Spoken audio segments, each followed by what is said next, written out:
So I would like to invite Dr. D.N. Thakur, President Sahakar Bharati, to join us on the stage.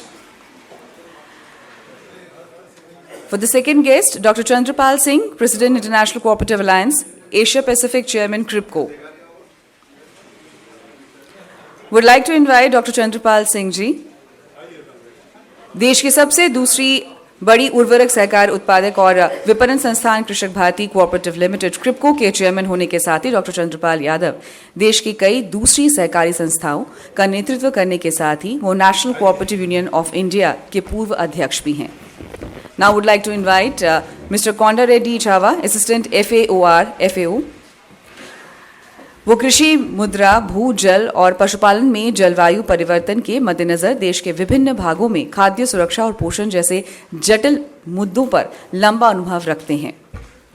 साथ ही invite करना चाहूंगी श्री बालू अय्यर जी को, जो कि international cooperative alliance Asia Pacific के मुख्य कार्यकारी अधिकारी हैं.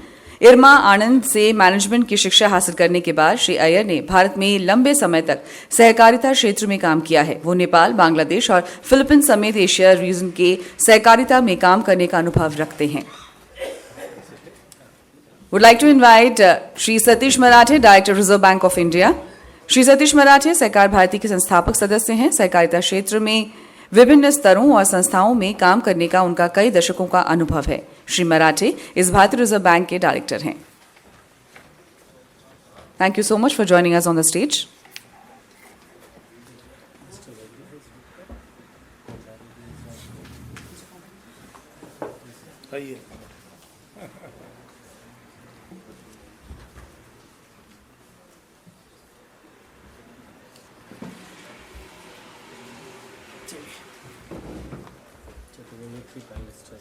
Yeah, exactly.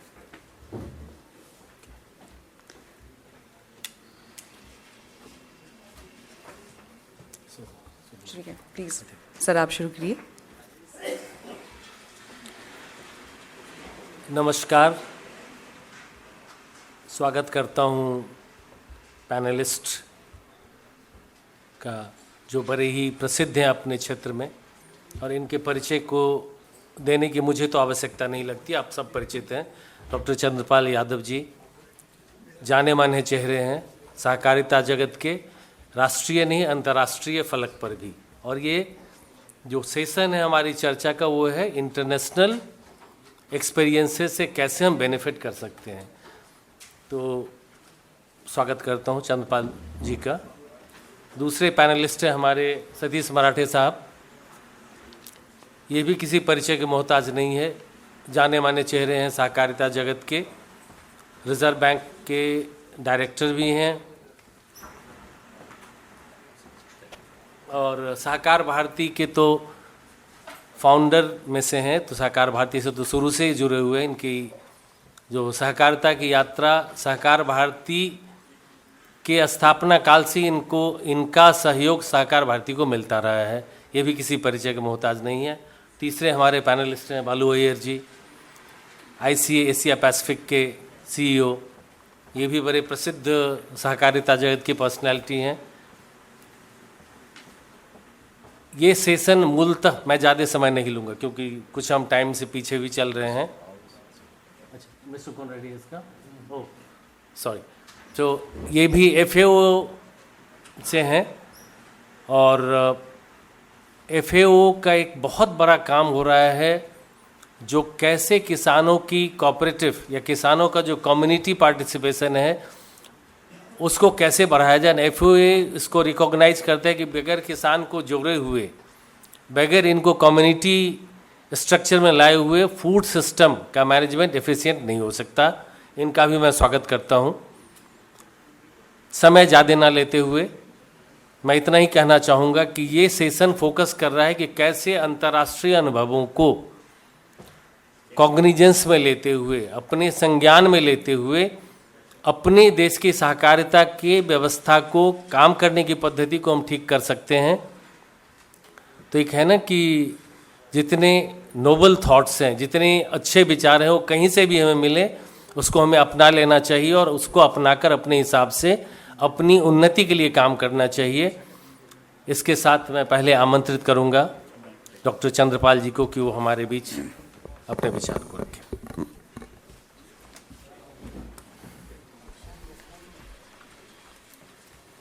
आज सबसे पहले मैं धन्यवाद देना चाहूँगा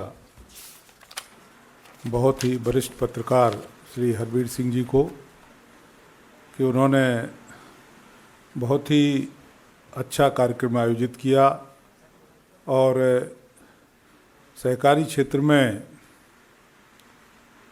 अपना अनुभव रखने वाले बहुत से साथी यहाँ आज एकत्रित हुए और अपने विचारों के माध्यम से, विचार मंथन के माध्यम से प्रयास ये होगा कि कुछ निष्कर्ष निकले और उस निष्कर्ष को हम सरकार तक पहुंचाएं।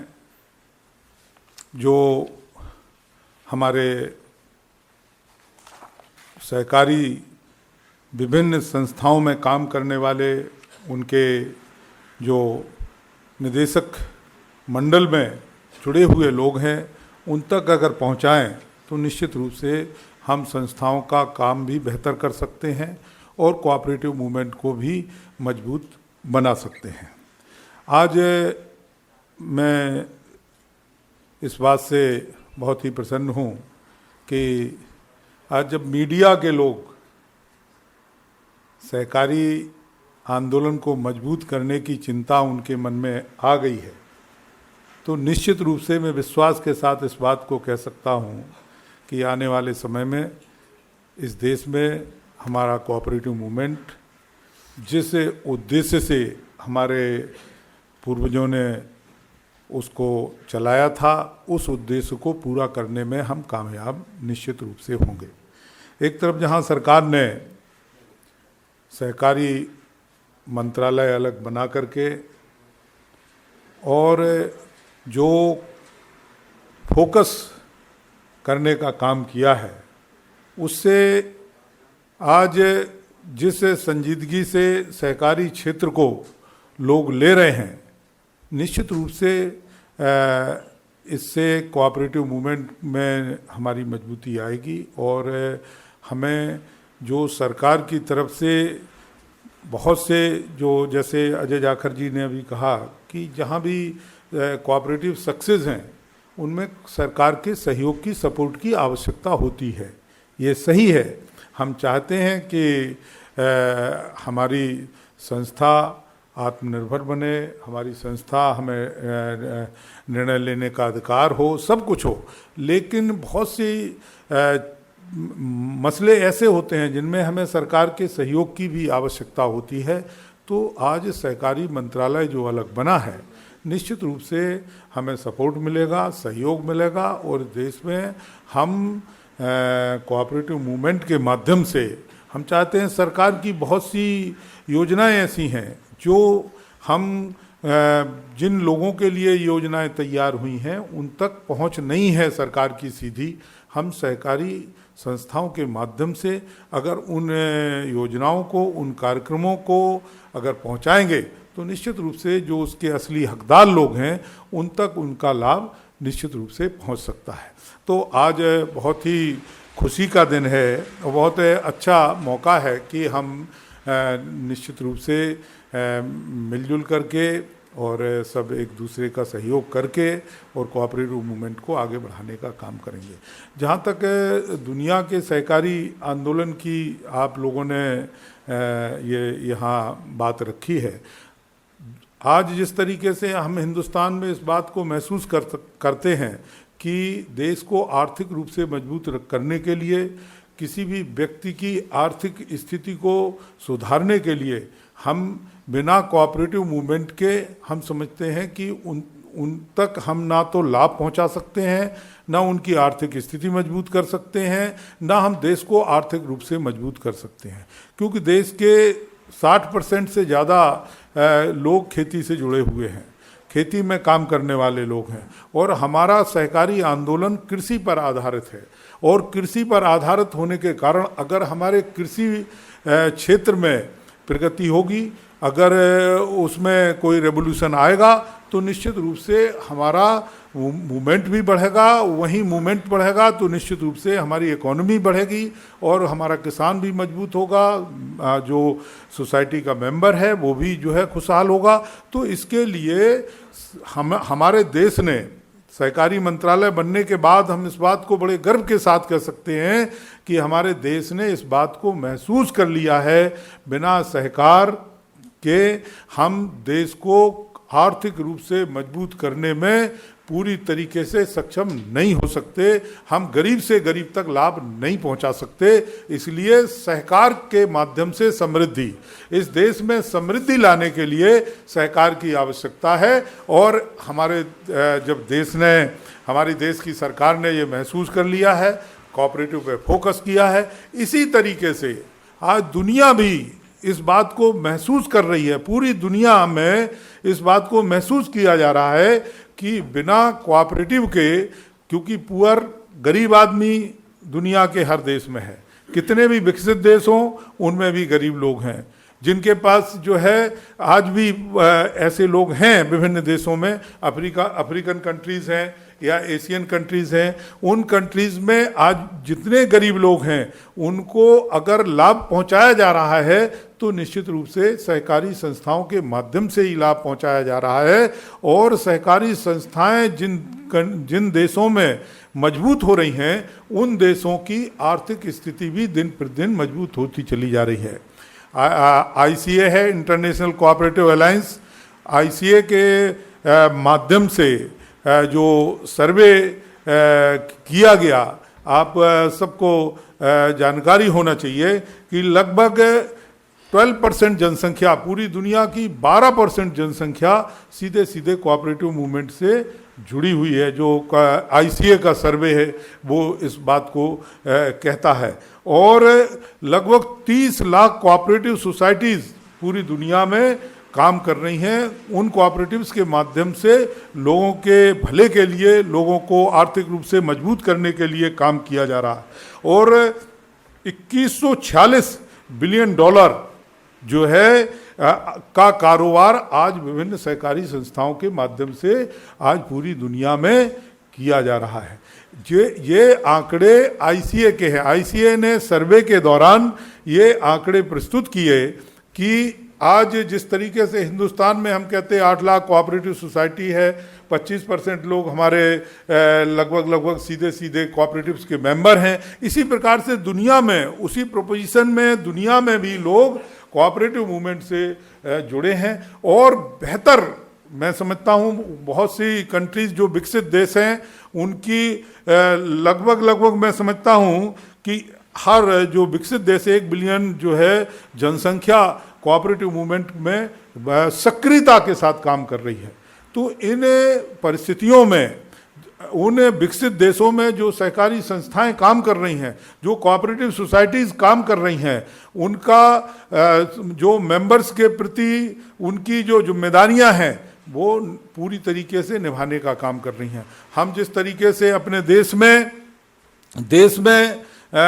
एक कानून के दायरे में रह करके कोऑपरेटिव मूवमेंट में काम करते हैं, हम कोऑपरेटिव के जो मूलभूत सिद्धांत हैं, हमारे जो कोऑपरेटिव के 7 सिद्धांत हैं, उन 7 सिद्धांतों को हम उनके दायरे में रहते हुए कोऑपरेटिव मूवमेंट में हमारी संस्थाएं, कानून तो है सो वो है, कानून का पालन तो लोग कापियों किताब में भी कर सकते हैं, लेकिन उन नैतिक मूल्यों का ध्यान रखते हुए, हम सहकारी सिद्धांतों का पालन करते हुए अपने देश में कोऑपरेटिव मूवमेंट को मजबूत करने में हम जहां काम कर रहे हैं, वहीं दुनिया के लोग भी उस परिधि में जो कोऑपरेटिव के प्रिंसिपल्स हैं उनकी परिधि में रहते हुए जिस तरीके से काम कर रहे हैं, मैं समझता हूं कि हमें उनसे बहुत कुछ आज सीखने की आवश्यकता है, हमें कुछ उनसे बहुत कुछ जानने की आवश्यकता है।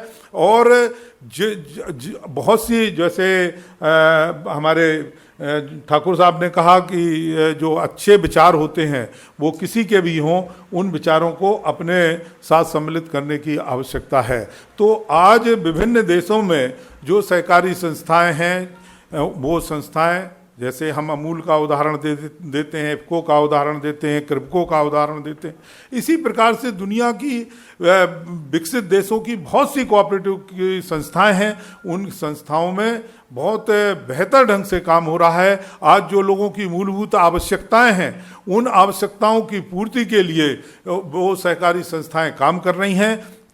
तो इसी उनसे विचार लेकर के हमें अपने यहाँ भी अपने कोऑपरेटिव मूवमेंट को आगे बढ़ाने में उन तमाम विचारों को का समन्वय करना है, जिससे कि हम अपने मूवमेंट को मजबूत कर सकें।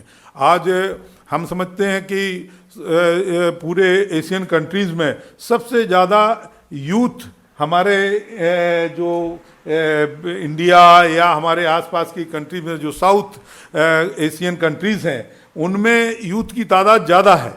और आज जैसे अभी विचार आया था कि जो यूथ है, नौजवान है, वो कॉरपोरेट सेक्टर की तरफ ज़्यादा आकर्षित रहता है, क्योंकि उसको बड़े बड़े पैकेज मिलते हैं, काम करने का मौका मिलता है।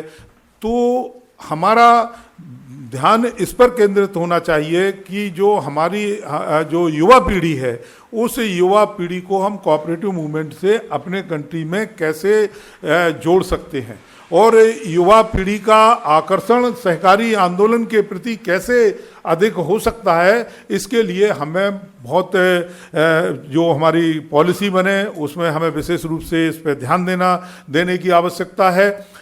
हमारे एक साथी ने विचार व्यक्त किया था कि जो इंटरमीडिएट या डिग्री या यूनिवर्सिटी में जो पढ़ाई होती है, उस में एक सब्जेक्ट कोऑपरेशन का होना बहुत आवश्यक है। अगर पढ़ाई लिखाई से अगर व्यक्ति किस कोऑपरेटिव को समझेगा, कोऑपरेटिव के सिद्धांतों को पढ़ेगा, कोऑपरेटिव के कानून को पढ़ेगा, तो निश्चित रूप से वो इस बात को महसूस करेगा कि हमें कॉर्पोरेट सेक्टर की अपेक्षा कोऑपरेटिव सेक्टर में ज़्यादा अच्छा काम करने का मौका है, ज़्यादा जिम्मेदारी संभालने का मौका है, ज़्यादा समाज की सेवा करने का मौका मिलेगा। तो अगर हमारे नौजवान कोऑपरेटिव्स बना करके, जो तमाम जो डिफरेंट कोऑपरेटिव हैं जिनके बारे में चर्चा हो रही थी, बहुत से कोऑपरेटिव ऐसे हैं, उन नौजवानों को वो कोऑपरेटिव सौंपे जा सकते हैं, वो उन क्षेत्रों में काम करके। और इसकी कोई सीमा नहीं है, कोऑपरेटिव में कोई सीमा नहीं है कि हम फर्टिलाइजर सेक्टर में अकेले काम कर रहे हैं, या हम मार्केटिंग में काम कर रहे हैं, फिशरीज में काम कर रहे हैं, हम केन के क्षेत्र में काम कर रहे हैं, हम जो है हेल्थ में काम, किसी भी क्षेत्र में। ये क्षेत्र इतना बृहत है कि किसी भी क्षेत्र में कोऑपरेटिव को बना करके और हम तमाम नौजवानों को जोड़ करके और अगर काम करेंगे, तो निश्चित रूप से जहां वो नौजवानों का ग्रुप एक अच्छा जो है काम करके उस कोऑपरेटिव को मजबूत कर सकेगा, वहीं उन नौजवानों को रोजगार मिल सकेगा, और वो नौजवान मिलकर के कोऑपरेटिव बना करके बहुत से नौजवानों को रोजगार दे सकते हैं, जिससे हमारे देश में जहां बेरोजगारी की समस्या है, उस समस्या से भी हमें काफ़ी राहत मिल सकती है। हमारे प्रोडक्शन में भी हमें काफ़ी मदद मिल सकती है। हमें तमाम जो लोगों की आवश्यकता की चीज़ें हैं, उन क्षेत्रों में हमें नौजवानों को जो है प्रेरित करना चाहिए। इसी तरीके से महिलाओं को भी हमें कोऑपरेटिव से जोड़ने की बहुत आवश्यकता है, क्योंकि महिलाओं का आकर्षण भी केवल एक कोऑपरेटिव बना करके एक कोऑपरेटिव बन गई तो उसकी मीटिंग या उससे काम चलने वाला नहीं है। महिलाओं को कोऑपरेटिव मूवमेंट से जोड़ने के लिए हर जगह, हर कोऑपरेटिव सोसाइटी में महिलाओं की, अगर हमारे देश में बराबर की आबादी है तो 50% महिलाओं को भी हमें हर जगह जो है स्थान देना पड़ेगा, उनको कोऑपरेटिव से जोड़ना पड़ेगा। इसलिए आज दुनिया से ये सब सीखने की आवश्यकता है। दुनिया में जो कोऑपरेटिव्स हैं, नौजवान, महिलाएं और तमाम जो प्रोफेशनल लोग हैं, वो मिलकर के कोऑपरेटिव बना करके कोऑपरेटिव को एक प्रोफेशनल तरीके से क्रियान्वित करने का काम करते हैं, जिससे कि जहां वो प्रोफेशनल तरीके से काम करके इनकम भी जनरेट करते हैं, लोगों को रोजगार भी देते हैं और लोगों की भागीदारी ज़्यादा से ज़्यादा बढ़ती है। इसलिए हम चाहते हैं कि हमें तमाम देशों से इस तरीके से सीख करके और नए नए कोऑपरेटिव्स बनाना चाहिए, तमाम लोगों की भागीदारी बढ़ाना चाहिए। दूसरी तरफ हाँ, जो अभी एक सवाल आया था उसमें कहने की हमें आवश्यकता जरूर है कि सबसे बड़ा काम ट्रेनिंग और एजुकेशन का है। एनसीआई का जिक्र आया कि एनसीआई उस काम को ठीक ढंग से नहीं कर पाई। हम मानते हैं कि हो सकता है, लेकिन जो ट्रेनिंग एजुकेशन का काम है, एनसीआई का ट्रेनिंग एजुकेशन का काम है मल्टी स्टेट कोऑपरेटिव सोसाइटीज के क्षेत्र में काम कर रहे हैं, लेकिन स्टेट कोऑपरेटिव यूनियन भी अपने अपने स्टेट में ट्रेनिंग और एजुकेशन का लगातार काम कर रहे हैं। आज अगर ट्रेनिंग और एजुकेशन के काम को अगर बढ़ावा दिया जाए, लोगों में जागरूकता कोऑपरेटिव मूवमेंट के प्रति पैदा की जाए, तो निश्चित रूप से लोगों की भावनाएं कोऑपरेटिव मूवमेंट से जुड़ेंगी। आज आप जानते हो गांव की प्राइमरी सोसाइटी का इलेक्शन हुआ, किसी को चेयरमैन बना दिया, किसी को वाइस चेयरमैन बना दिया। उन्हें पता नहीं है कि हम किस लिए चेयरमैन बन गए, किस लिए वाइस चेयरमैन बन गए। वो कहते साहब हमें इससे क्या फायदा होगा, हम चेयरमैन बन गए लेकिन हमें इससे क्या फायदा होगा। अरे फायदा आपको नहीं होगा, आपको इन जो आपकी सोसाइटीज के मेंबर हैं उनको ज्यादा से ज्यादा फायदा कराना है। आपको इतना अच्छा काम करके उस सोसाइटी के माध्यम से लोगों की मदद करना है, लोगों का सहयोग करना है। लोगों को अपनी जिम्मेदारियां पता नहीं है, लोगों को अपने कर्तव्य पता नहीं है, लोगों को अपने बारे में जानकारी।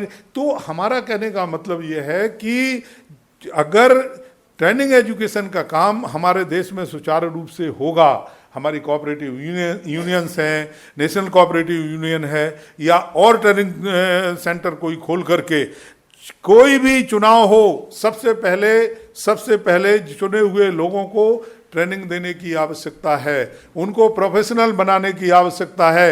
अगर वो प्रोफेशनल तरीके से काम करेंगे, अगर वो अपनी जिम्मेदारियों का निर्वहन कर पाएंगे, उन्हें पता होगा हमारी ये जिम्मेदारी है, हमारी ये कर्तव्य है, हमारा ये बिजनेस है, हमें किस तरीके से करना है, सारी चीज़ अगर उन्हें जानकारी होगी तो वो बेहतर ढंग से काम कर पाएंगे। नहीं तो 5 साल कोऑपरेटिव सोसाइटी के चेयरमैन जरूर बने रहेंगे, लेकिन उन्हें यही पता नहीं रहेगा कि हम किस लिए चेयरमैन बने थे और हमें क्या उससे हम लोगों की मदद कर सकते, क्या लाभ दिला सकते। तो आज हम ज़्यादा लंबी बात नहीं कहना चाहते। हमारे बालू साहब हैं, इंटरनेशनल विचार ये व्यक्त करेंगे, जो चीफ एग्जीक्यूटिव हैं हमारे इंटरनेशनल कोऑपरेटिव अलायंस के, वो बताएंगे, क्योंकि दुनिया में उनका काफ़ी अनुभव है, वो घूमते रहते हैं। लेकिन हम इतना जरूर कहते हैं कि दुनिया में बहुत कोऑपरेटिव्स ऐसे हैं जिनसे हमें सीखने की आवश्यकता है, जिनसे हमें बहुत सी चीज़ें लेने की आवश्यकता है। उनको सीख करके हम अपने देश के कोऑपरेटिव मूवमेंट को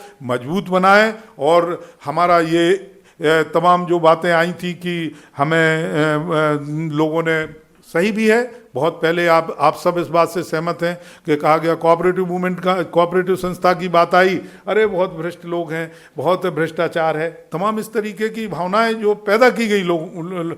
भले ही एक बैंक में कोई गड़बड़ी हो गई हो, एक संस्था में कोई गड़बड़ी हो गई, एक जगह अगर कोई गड़बड़ी हो गई, पूरे देश के इस बड़े आंदोलन को, इतने पवित्र मन से जो तैयार किया गया आंदोलन है, उसको जो है सारे लोग बुरी दृष्टि से देखने लगे, तो ये भी हमारे लिए बहुत ही दुर्भाग्य की बात है। हम चाहते हैं कि हमारे मूवमेंट की जो है इमेज इतनी अच्छी डेवलप हो। आज इमेज बन रही है, आज वो दौर शुरू हो गया है। आज जब हरवीर सिंह जैसे लोगों ने यहाँ एक कोऑपरेटिव पर एक विचार मंथन आयोजित किया है, तो निश्चित रूप से हम विश्वास के साथ कह सकते हैं कि कोऑपरेटिव की इमेज अब डेवलप होने की स्थिति में है। हमें सब लोगों को मिलजुल करके, ईमानदारी से काम करके, पारदर्शी ढंग से काम करके और अपनी जिम्मेदारियों का निर्वहन करके इस मूवमेंट को मजबूत करने में अपना संपूर्ण सहयोग प्रदान करना है। हम आप सब लोगों को हृदय से धन्यवाद देते हैं, और विशेष रूप से सहकार भारती को और भाई हरवीर सिंह जी को, सब लोगों को, कि समय समय पर ऐसे कार्यक्रम आयोजित करते हैं जिनसे विचार मंथन होता है और कुछ ना कुछ निश्चित रूप से हासिल होगा। बहुत बहुत धन्यवाद। बहुत बहुत धन्यवाद चंद्रपाल जी, बहुत अच्छे विचार आपने रखे। सही बात आपने कहा, कई बार ऐसा होता है कि हम भीतर क्या है वो दुनिया नहीं देखती, दुनिया हमें इस तरह देखती है कि हमारे बारे में उनके विचार क्या है। ये विचार परिवर्तन का, इमेज परिवर्तन का कोऑपरेटिव सेक्टर के लिए तो और भी ज़्यादा इम्पोर्टेंस है। और ये जो प्रयास है सहकार भारती और रूरल वॉइस का, वो इस दिशा में I would say it's a made an effort.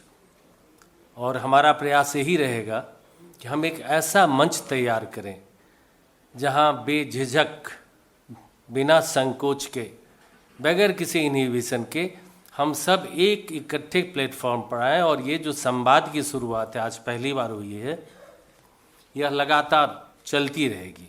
आज तो हमने शुरुआत की, हम अनुभव करेंगे, सीखेंगे। और ये मैं ज़रूर आग्रह करूँगा चंद्रपाल जी जैसे पर्सनैलिटीज से जो ग्लोबल हैं, कोऑपरेटिव के ग्लोबल ब्रांड हैं इंडिया के लिए तो कम से कम, और दुनिया में भी इनका एक नाम है, कि ऐसे विचारों से और हमारे इस मंच को हम सबको मिलकर ओन करना होगा। ये मंच न रूरल वॉइस का है, न सहकार भारती का है। हम प्रयास करें कि सहकारिता के लिए एक मंच हम बनाए, ताकि हम बाकी जो सेक्टर है या बाकी जो हमारे सामने हैं, उनके सामने हम मजबूती से खड़े होकर अपनी छवि को सही माने में दिखा सकें। न ज़्यादा न कम, हम जो हैं वो हैं। और सहकारिता का मतलब ही ईमानदारी है, सहकारिता में तो कहीं है ही नहीं बेईमानी। बहुत बहुत धन्यवाद आपका, और आपके सहयोग की अपेक्षा हमेशा रहेगी। और आप तो मैं मानता हूँ कि पार्टनर ही हैं। मैं तो हमेशा यही मानता हूँ कि हमेशा आप हमारे साथ हैं। अब इसके बाद मैं आमंत्रित करूँगा सहकार भारती के फाउंडर मेंबर, अनुभवी सहकारिता के और बाकी क्षेत्रों के भी इंटेलेक्चुअल भी हैं, सतीश मराठे साहब को, कि अपने विचार से हमें अनुग्रहित करें।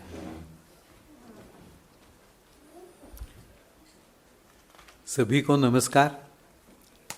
मैं संक्षिप्त में आप सबके सामने कुछ पॉइंट्स रखूंगा।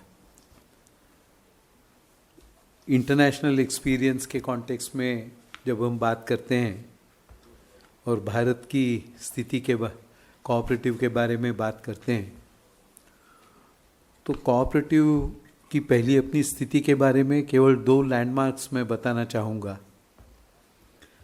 पहला, कोऑपरेटिव सेक्टर को सेटबैक अपने देश में 1967 में आया, जब उन्होंने प्लानिंग कमीशन, उस समय उन्होंने कोऑपरेटिव्स टू बी प्रमोटेड के सामने 2 शब्द जोड़ दिए, if possible. That was the first setback we received in the country in 1967। बहुत लोग इस विषय को जानते नहीं हैं कि प्रेफरेंस, प्रायोरिटी कोऑपरेटिव को देने की जो बात थी वो 67 में समाप्त हो गई, इफ पॉसिबल 2 शब्द ऐड करने के बाद।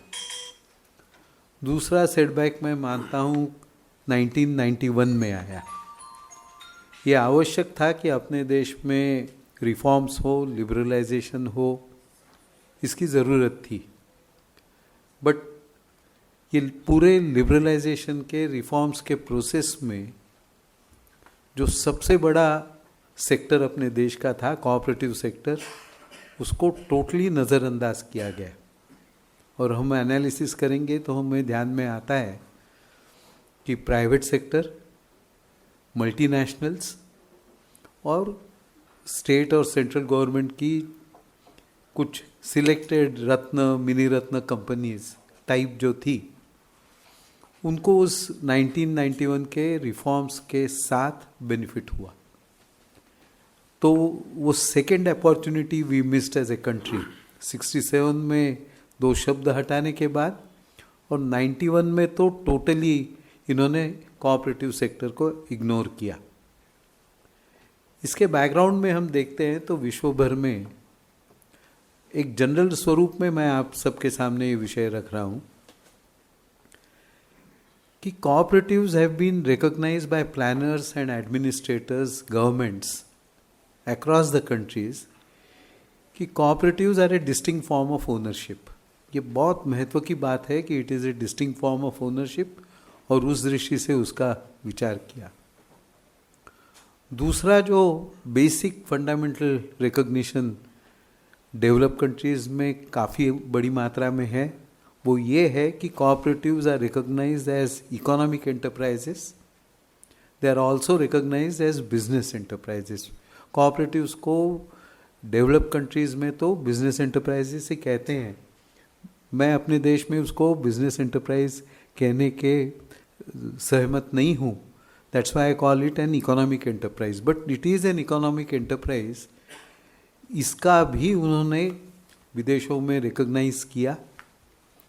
और तीसरा जो सबसे महत्व का मुद्दा है, जो अपने देश में हमने अभी तक नहीं किया है बट परदेशों में उन्होंने किया है, कि cooperatives are profitable but they are not institutions for profit. उनका मकसद, ऑब्जेक्टिव ये प्रॉफिट नहीं है.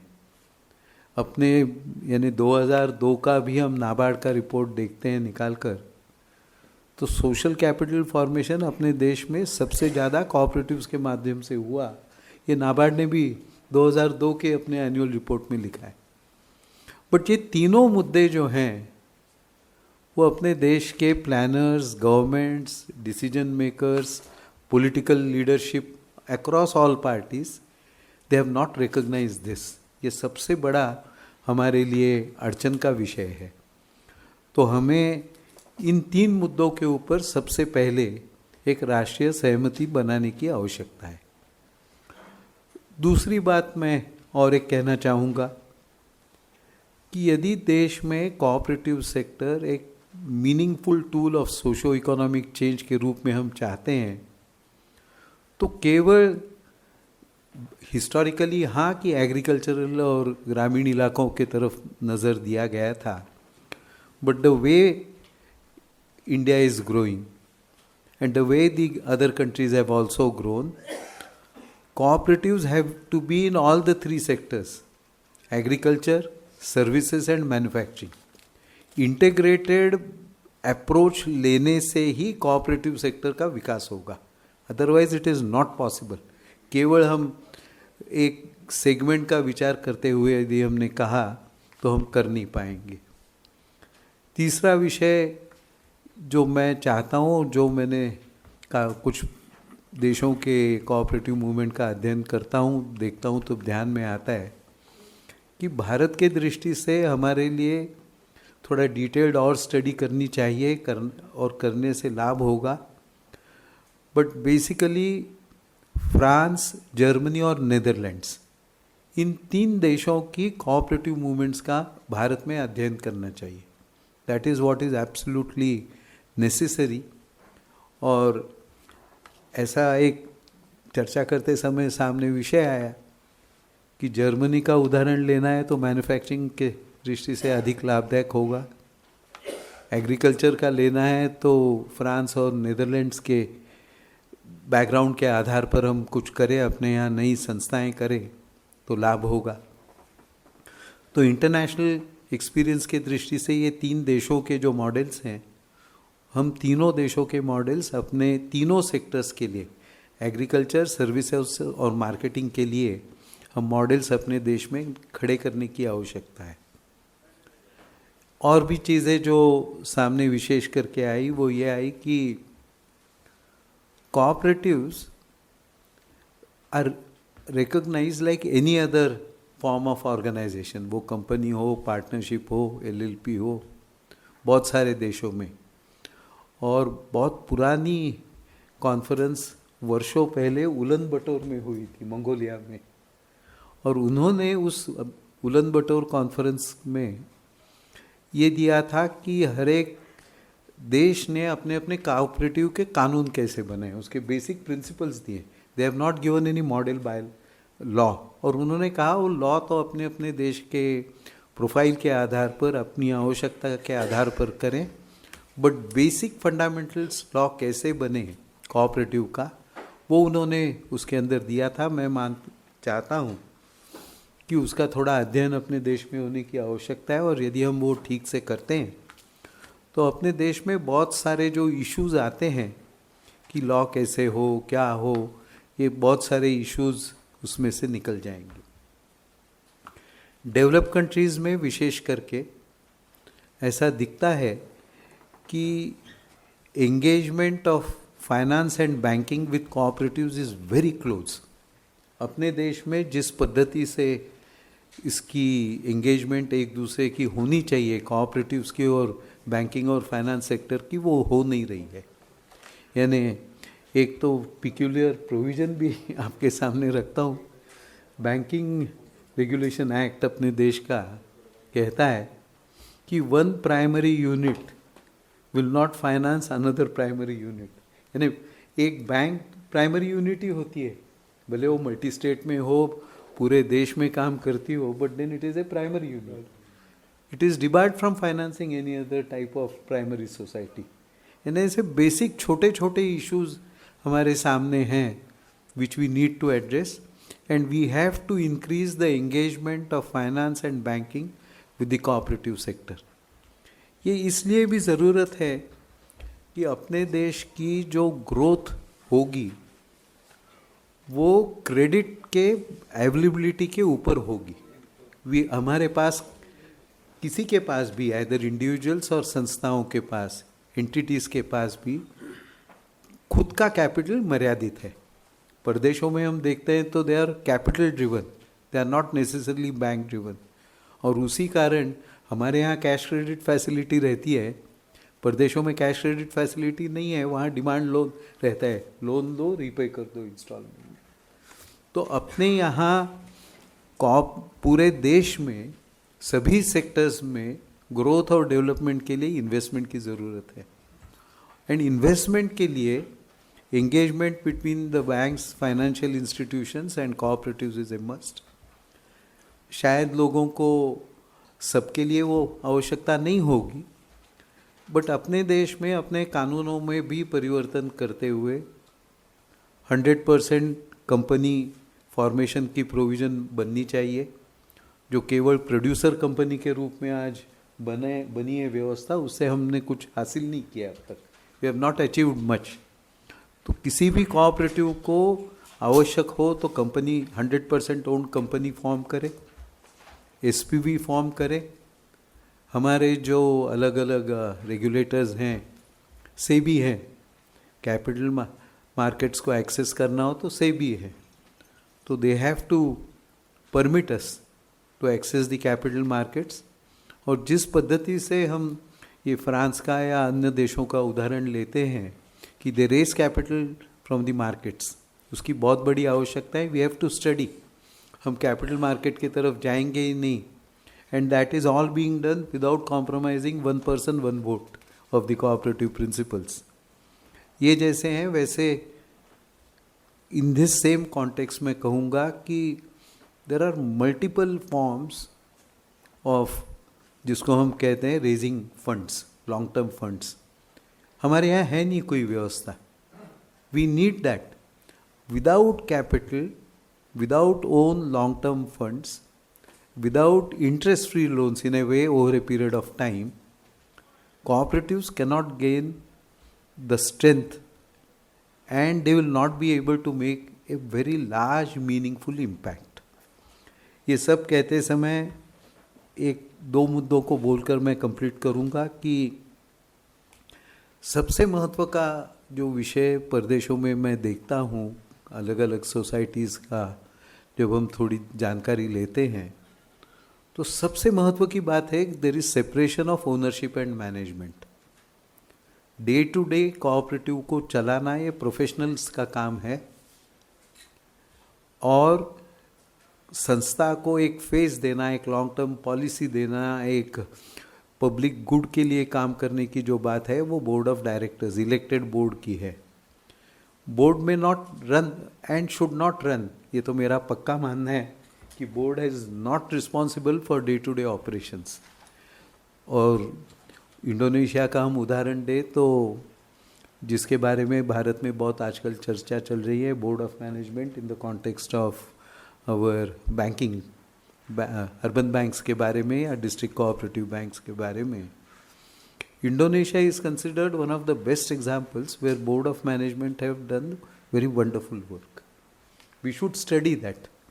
अपने यहाँ जो बोर्ड ऑफ मैनेजमेंट का स्ट्रक्चर अभी दिया है, maybe it will be reviewed, it can be changed a little, but separation of ownership and management, ये प्रिंसिपल को कोऑपरेटिव ने एक्सेप्ट करने की आवश्यकता है if they have to make A meaningful impact, grow and deliver public good to the common man, ये पहले एक मुद्दा था। इसी के साथ जो दूसरा मुद्दा मैं जोड़ना चाहता हूँ वो ये, गवर्नमेंट हमें फाइनेंशियल सपोर्ट ज़रूर करें इन द फॉर्म ऑफ कैपिटल दें, ग्रांट दें, गारंटीज दें, को एक्सेप्टेंस के माध्यम से कैपिटल एसेट्स बनाने के लिए सहायता करें, but then it should be in the form of a partnership and as the organisations go the government should exit. बहुत सारे देशों में गवर्नमेंट इनिशियल फाइनेंशियल सपोर्ट करती है, but over a period of time they withdraw from that cooperative as the cooperative grows।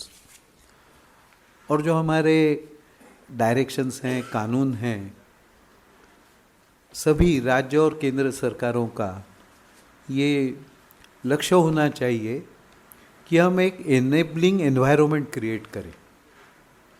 हम regulation और growth और regulation और कंट्रोल की बात कम करें, हम एनेबलिंग, जिसको हम कहते हैं कि एनवायरनमेंट बने। और सभी देशों में there is a strong system of regulation and supervision.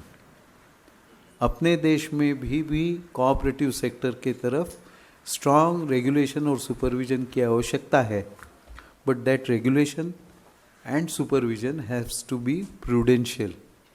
It's not, जिसको हम कह सकते हैं कि ये करो, माइक्रो मैनेजमेंट करने की जो हमारे यहाँ एक पद्धति इवॉल्व हुई है कोऑपरेटिव सेक्टर में, that has to go. Broad prudential guidelines के आधार पर full operational freedom should be given to the cooperatives. जो काम ठीक करेंगे वो रहेंगे, जो नहीं कर पा रहे दे विल एग्जिट। अपने देश में किसी भी हालत में किसी को भी डी रजिस्टर करना, सोसाइटी हो, कंपनी हो, एवरीवेयर, ये एग्जिट पॉलिसी अपने देश में, अपने मानसिकता में नहीं है।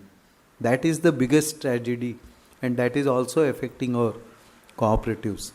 तो प्रूडेंशियल रेगुलेशन, एनेबलिंग एनवायरनमेंट बनाने की जिम्मेवारी स्टेट गवर्नमेंट्स पे हैं।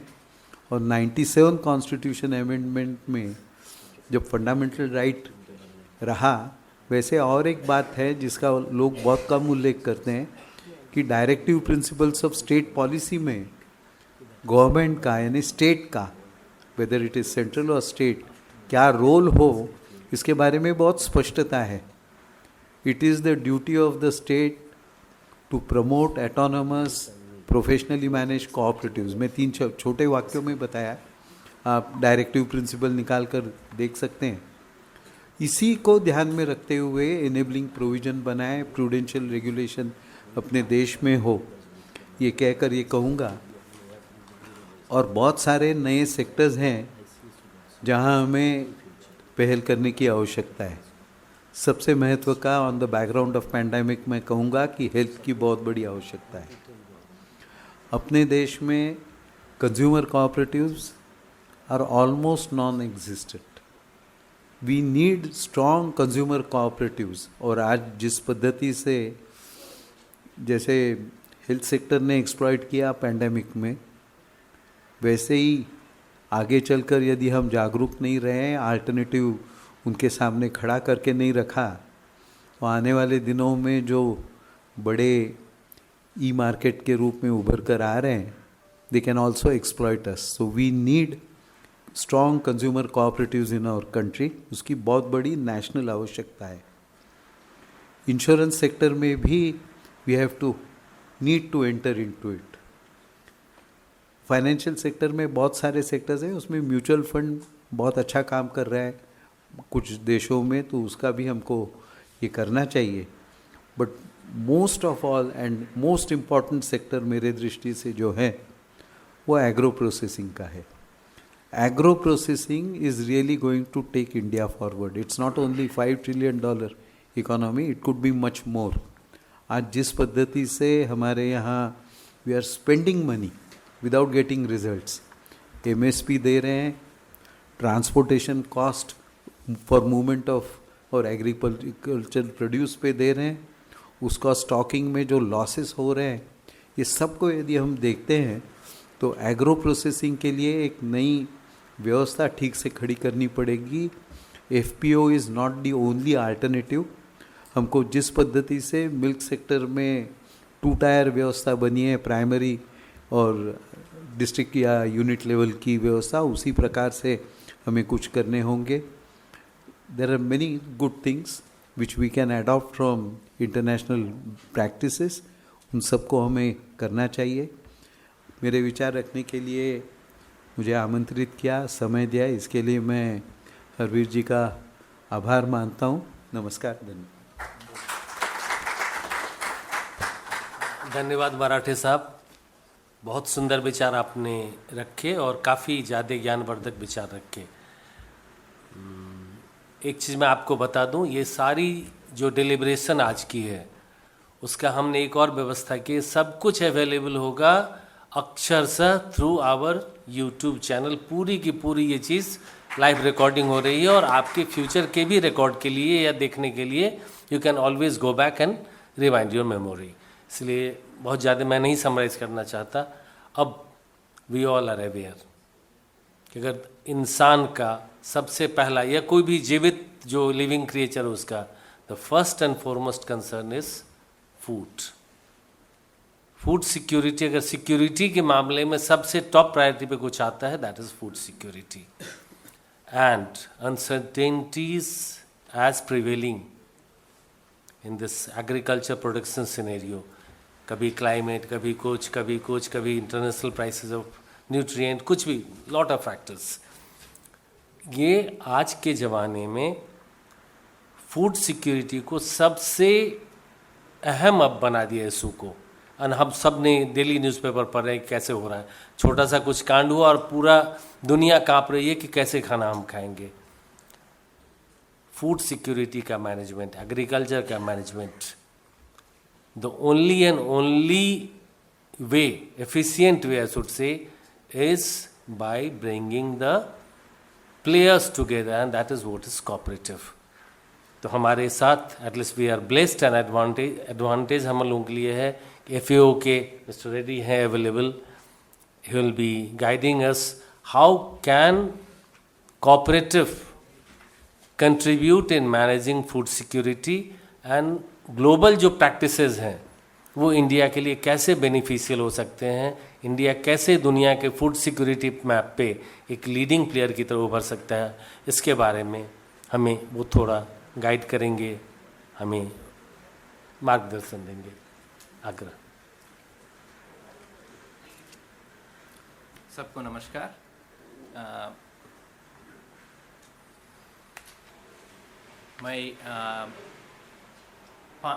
I will present 5 case studies very briefly and try to summarize the learning from these case studies and then talk a little bit about how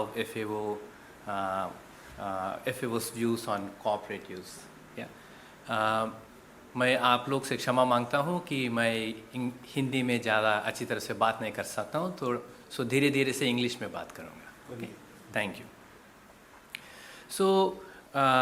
मैंने देखा कि agricultural cooperatives in 5 different countries, all of these are developed countries like Japan, Denmark, Netherlands, New Zealand and France. So I want to present very briefly the learning from these 5 countries. Coming to Japan, it's a national group of 694 regional cooperatives under the umbrella of Japan Agricultural Cooperatives. What they do is they supply inputs for production, undertake packaging, transportation and marketing of agricultural products and also offer financial services to their members. It has remained the backbone of the small farmer dominated agriculture sector in Japan. And when Japanese model was replicated in Bangladesh, what was learnt is that it helps in eliminating intermediaries and helps in establishing contacts directly between farmers and end users as the consumers and making cooperative a strong economic organization. That's one of the key lessons that we learned from Japan.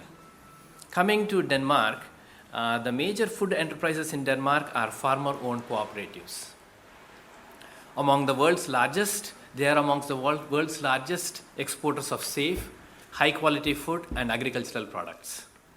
Also, the companies, one of the things that we need to be really mindful is that the companies here are completely controlled by the members, and profits are returned to the owners, who actually are the farmers.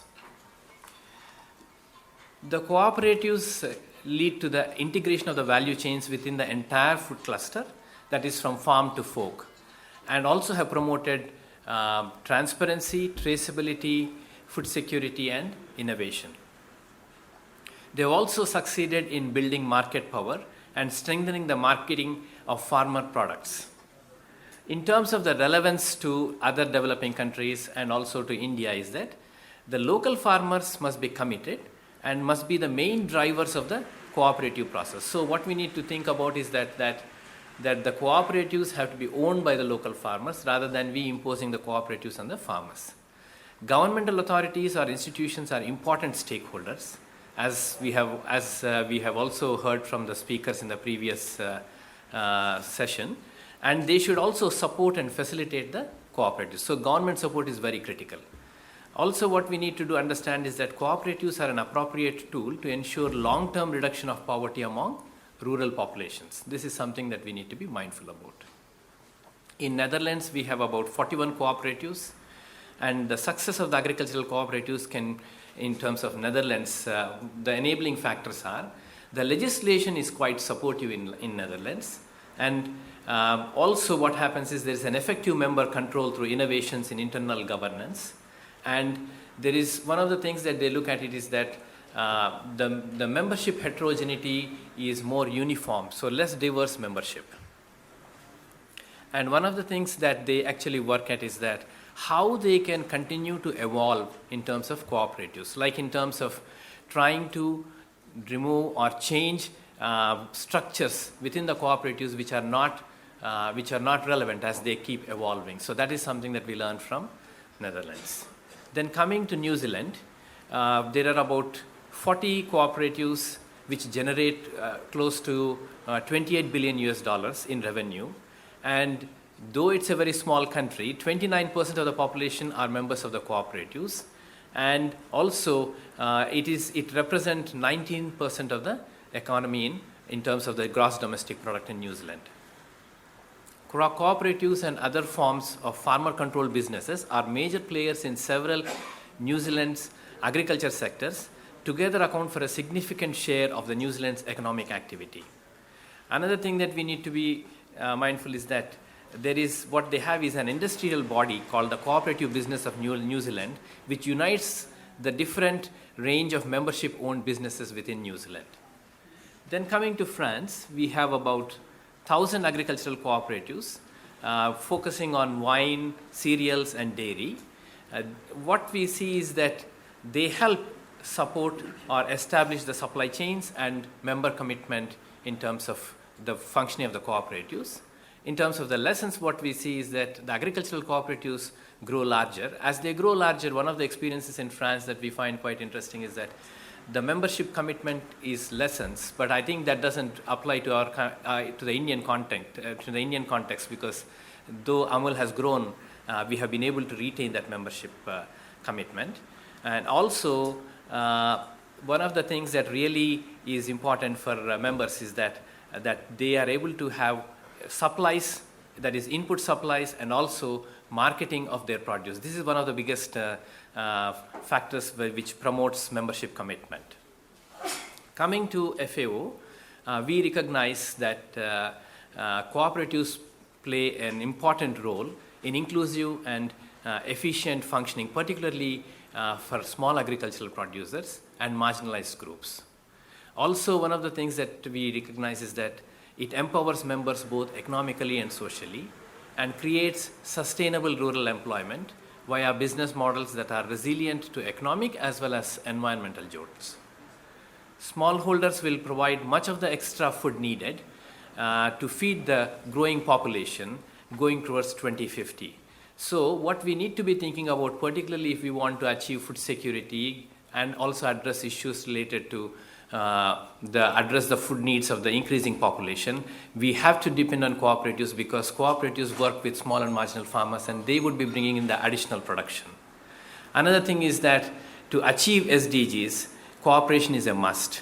So cooperation, when we talk about it, has to be not only cooperatives within a country, but also in terms of learning between cooperatives between developed countries and developing countries, amongst developing countries. And so this is something that we need to really advocate for and promote. One of the things that we also see is that in terms of agricultural cooperatives, they play an important role in ensuring tenure security of smallholder farmers. Because that is very critical. Tenurial security is very critical for farmers. Another thing that is really important is that responsible agricultural investment. So if we were to have strong cooperatives, what would happen is they would be able to advocate the needs of their members and also engage discussions with policymakers to support establishment of an enabling environment for responsible agricultural investments. Aside from that, because they are also engaged in a cooperative movement, cooperative members also could be able to themselves adopt responsible agricultural investments, particularly in terms of managing risks, also in terms of, in a country like India, in terms of using natural resources sustainably, and also help raise incomes and productivity of farmers and generate inclusive employment opportunities. With this, I wish to conclude. I wish to thank Mr. Harveer Singh and Sahakar Bharati and Rural Voice for this opportunity. Thank you. Namaskar. Thank you, Mr. Reddy. It was really a very, very enlightening, I should say, the experience that you shared. इतना तो तय है, हम सब इस बात को जानते हैं कि कोई प्रॉब्लम इतनी बड़ी नहीं होती जिसका समाधान नहीं हो, और कोई भी सत्ता इतनी मजबूत नहीं है अगर वो अपने जनता या अपने जो उनसे जुड़े हुए उनके खिलाफ काम करती है कि वो डिफिटेबल ना हो। लेकिन कैसे? केवल विचार। किसी भी परिवर्तन का पहला आधार विचार होता है, और विचार एक बाउंड्री का मोहताज नहीं होता। तो ये session is rightly living to that expectation, और बहुत ही अच्छे विचार, बहुत ही अच्छे अनुभव आपने हमारे बीच शेयर किए हैं, और हम उम्मीद करते हैं आगे भी मिलते रहेंगे। अब मैंने रिज़र्व रखा था बालू अय्यर जी को, मैंने कहा था कि मैं आपको सबसे लास्ट में कहूँगा बोलने के लिए, बिकॉज ये एशिया और पैसिफिक में जो कोऑपरेटिव की जो भी डेवलपमेंट हो रही है उसके, मैं ये कहूँ कि one single person who is giving professional input, that is mister बालू अय्यर। अब मैं उनसे आग्रह करूँगा कि इस जो हमारा ये सेशन है इंटरनेशनल एक्सपीरियंस कैसे भारत को बेनिफिट करेगा, उसके बारे में अपने विचार रखें।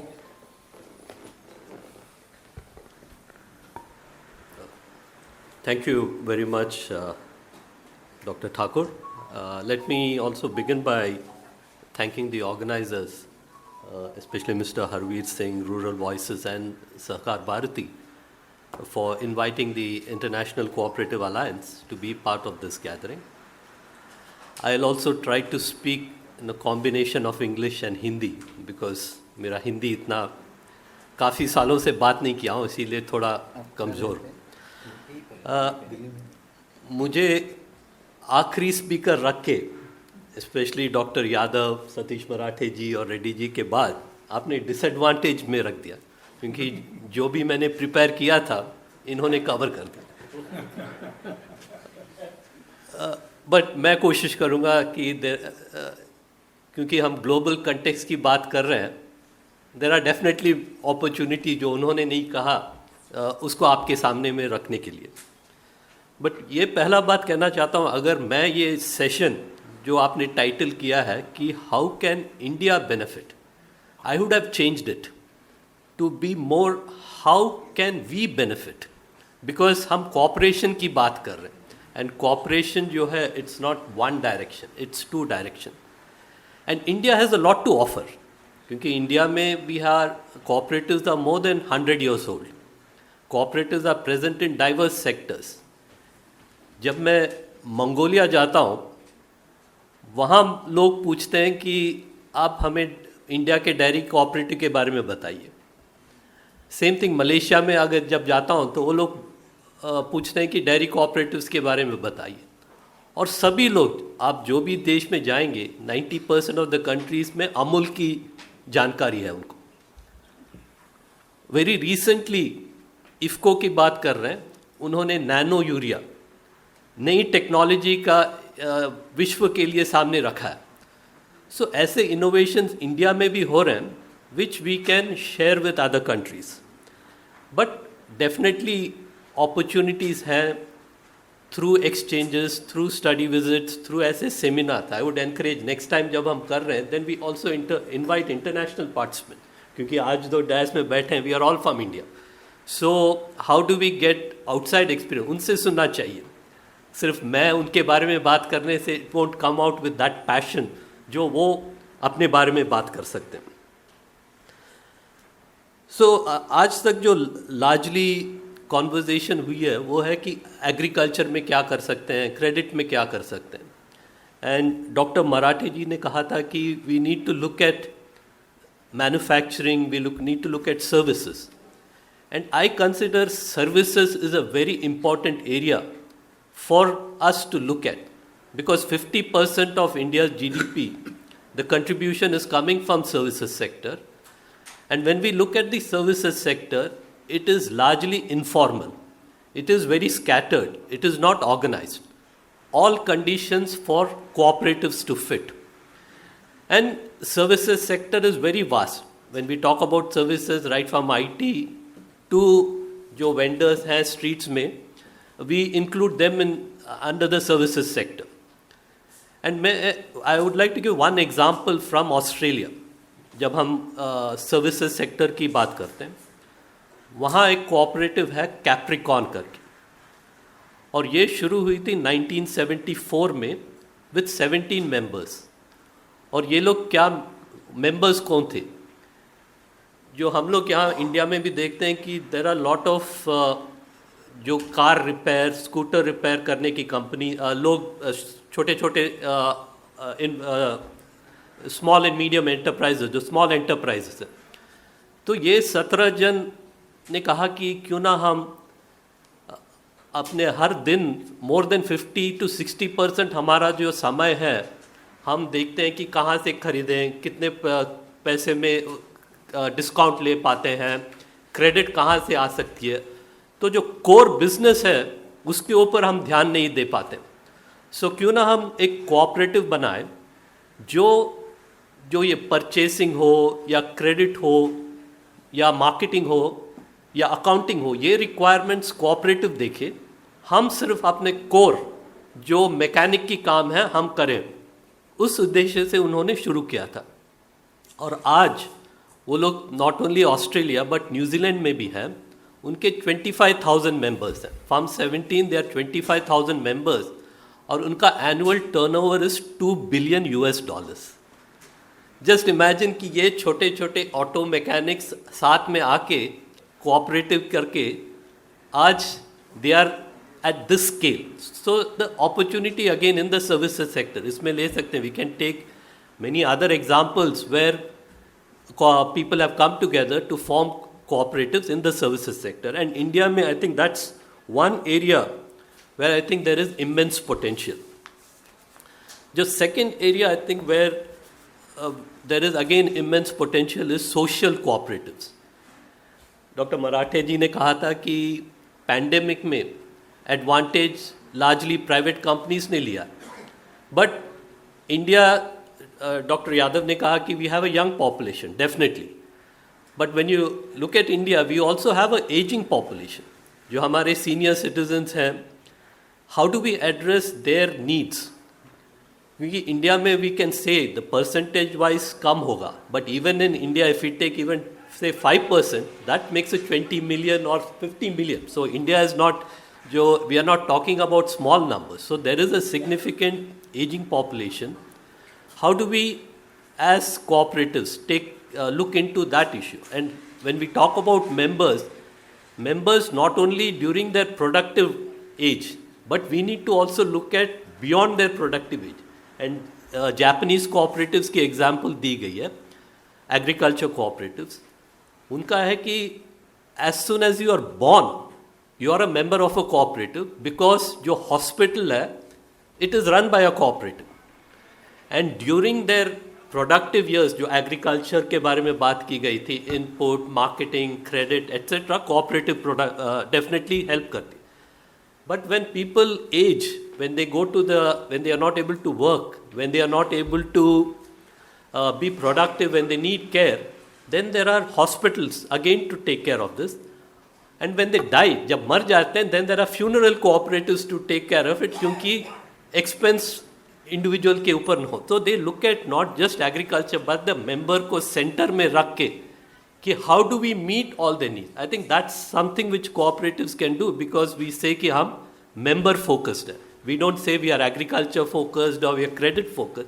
We need to be member focused, and if you can keep the members at the centre, then I think it will make a big difference. So social cooperatives again जो मॉडल है कि गवर्नमेंट का role है, cooperative का role है, member का भी role है. So how do we integrate and promote more social cooperative, because India में एजुकेशन, हेल्थ, एजिंग, काफ़ी सारे इश्यूज हैं जहाँ private sector more profit driven होता है.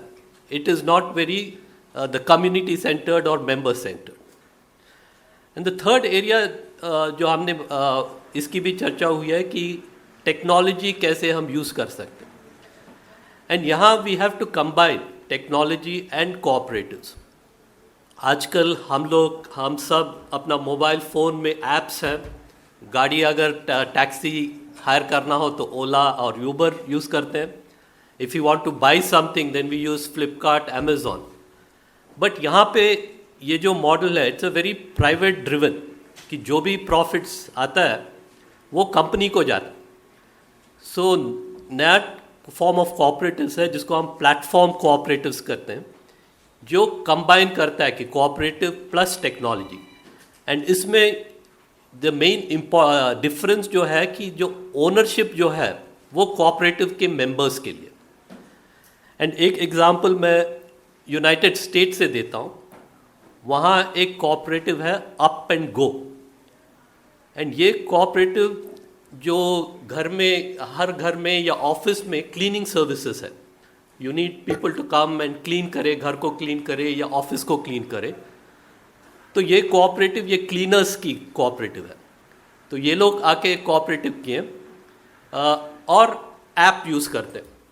ये नहीं कि ये बिना टेक्नोलॉजी. सो तो प्लेटफॉर्म किया गया है जहाँ अप एंड गो, अगर आप सर्च करेंगे तो अप एंड गो का ऐप मिलेगा. वहाँ आप ऑर्डर कर सकते हैं कि मुझे क्लीनिंग करना, मेरे घर में क्लीनिंग करना है, तो कोऑपरेटिव से आपके घर आके वो लोग क्लीन करके जाएंगे. सो इसमें और जो उबर और ओला में क्या डिफरेंस है, जो कोऑपरेटिव इसको ओन कर रही है तो मेंबर्स जो भी वर्कर्स हैं उनका जो वेजेस है प्राइवेट कंपनी से भी ज़्यादा है. एंड सेकंड, जो प्रॉफिट जो हो रहा है ये मेंबर्स के बीच में ही डिस्ट्रीब्यूट हो रहा है. So platform cooperatives are again another big opportunity for a country like India. अगर हम देखें अनदर एग्जांपल जो मलेशिया में कर रहे हैं, आजकल everyone wants to look good.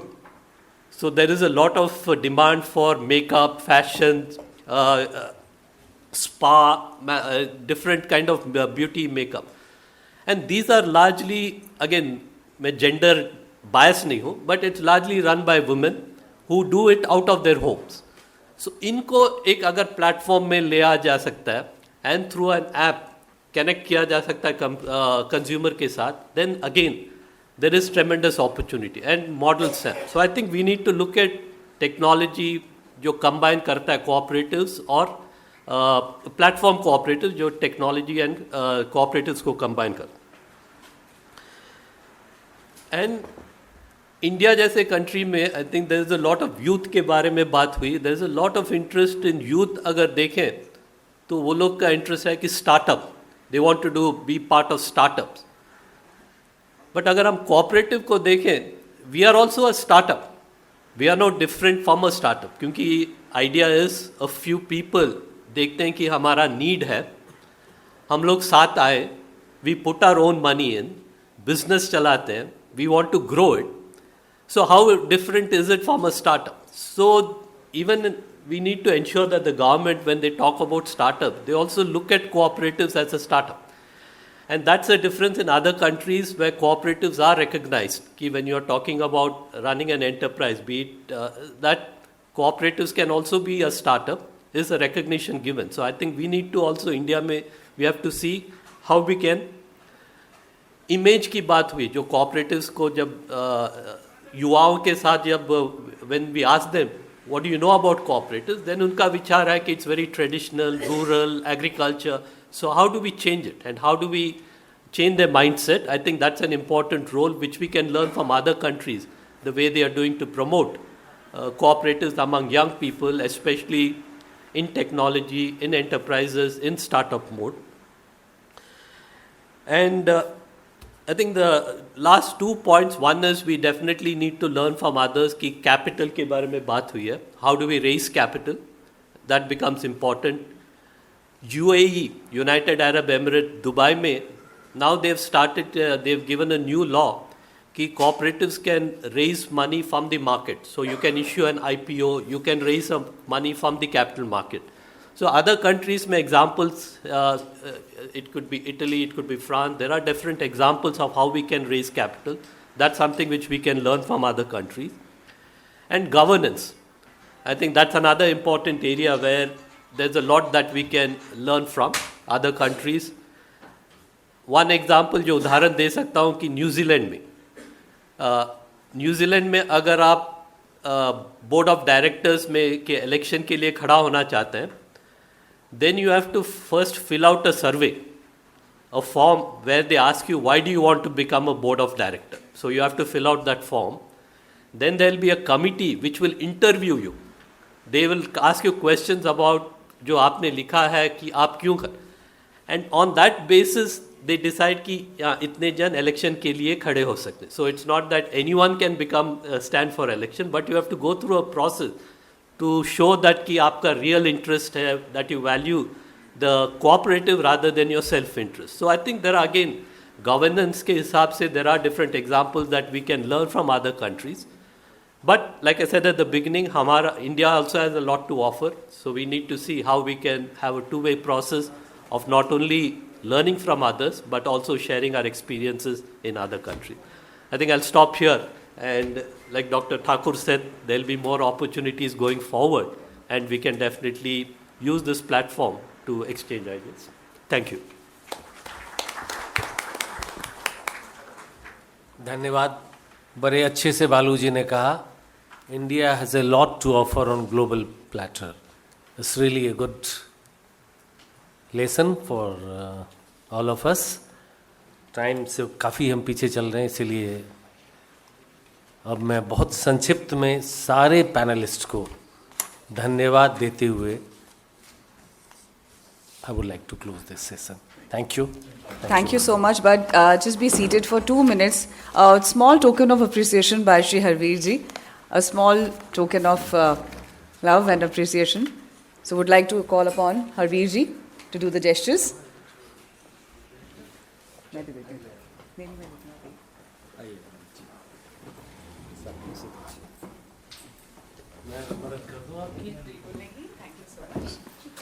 मैं पैनलिस्ट नहीं हूँ, मैं तो मॉडरेटर हूँ. ये अच्छा, ये इसमें नहीं लिखा है.